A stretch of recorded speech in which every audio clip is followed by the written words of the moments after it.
All right, guys, an in-depth tutorial of using Air Carbon Guide Wrap. Tips and tricks, what to do, what not to do. On a bigger guide, give yourself just a little bit more space behind the guide foot so you have a smooth transition.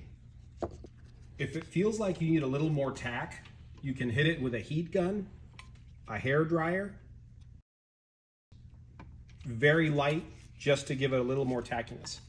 All right, now keep in mind, this station is turning the guide away from you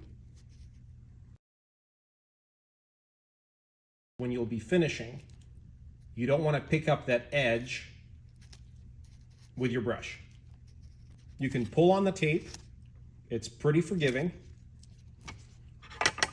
Do about 3 wraps. And when we say about 3 wraps, if you're at 2.5 or just a little over 3,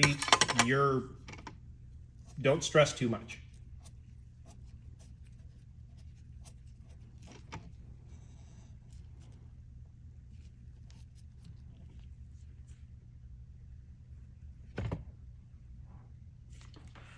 If you've got a little squiggly, again, grab a hair dryer, a heat gun, very light heat, very, very, very light heat.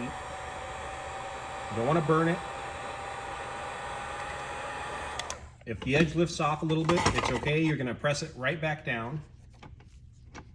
Remember, that gets it just a little more stickier if it needs a little more tack. And see that being wrapped around with a finger kind of pressed down? That will give it a decent transition towards the end of the guide foot.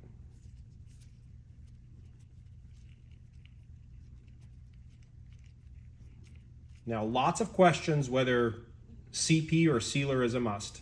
The answer is yes. CP and sealer is a must because it activates the binder in the air carbon mesh tape, but also helps to keep those fuzzy fibers down.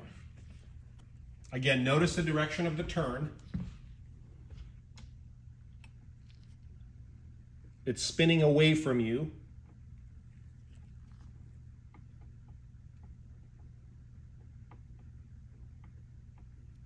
And when you're applying CP with the brush, you're actually flattening the seam as opposed to picking it up.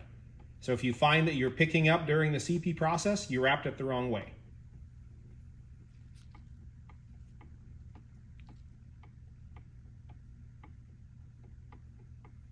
You don't need a massive amount of CP or sealer. Once you get it on there, just wait for it to flash off. If you're in a high humid environment, Florida or Texas or Brazil or somewhere down south, use a hair dryer. You can use a heat gun, very cool air, not very warm air, and that'll help to flash that off really, really quickly. You don't have to do it. It'll flash off by itself in about 10 minutes, but if you want to speed up that process, hit it with a little cool air and that'll help that evaporate. It's water-based, so you're evaporating the water as it's turning.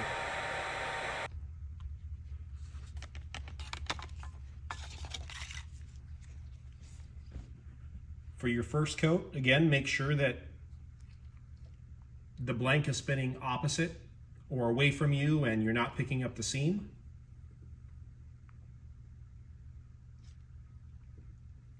Add a thin first coat. Remember, this is a mesh. It'll absorb it.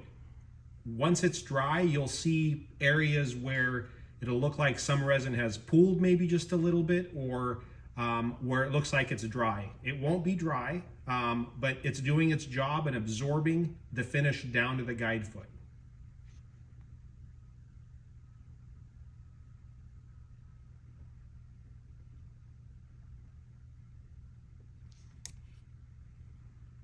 And that's it. That's the first coat. We'll show you what it looks like when it's dry.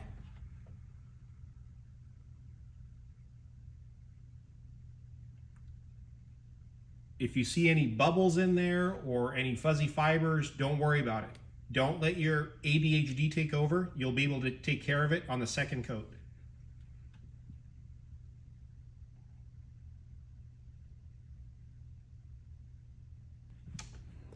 All right, here we have a guide that is dried with a first coat. That way you can see how it looks. So you can see it's got good finish penetration, but we wanted to show you one where the seam came up just a little bit because we intentionally finished it the wrong way. If that happens, don't worry. Let's see if you can see it here. Just take a razor blade on your, before you apply your second coat. And this is challenging when you're filming, but I can zoom in for you guys a little bit more here. So there's that seam that came up, and I am just going to shave it off.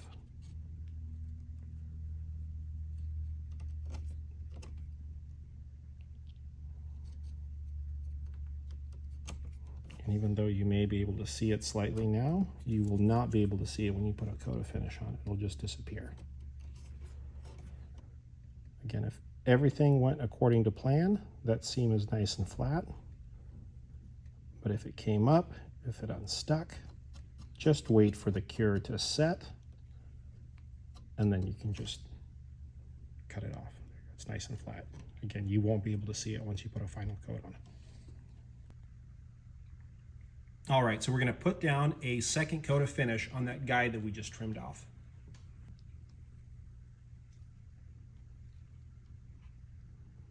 And again, if you guys try to do this as you're filming, it can be a little challenging.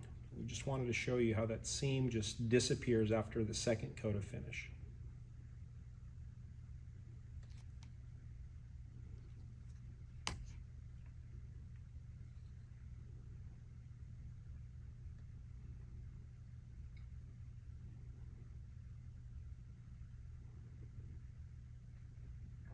Now you can spend time on your second coat, which means if you want to hit it with a alcohol torch to get the bubbles out, this is the perfect time to do it.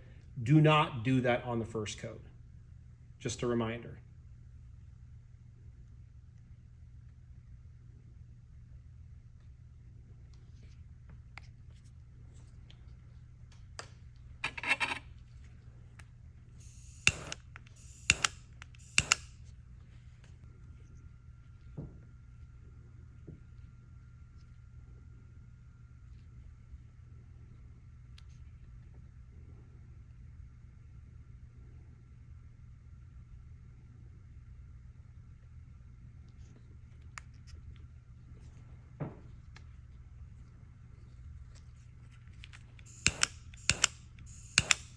All right, so the second coat is on. We're going to slow it down.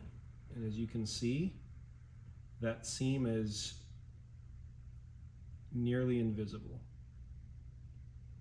It'd be very hard to pick out of there at the finish. So if it comes up during the first coat, don't worry. Just cut it off, flatten it down. If it doesn't, happy days.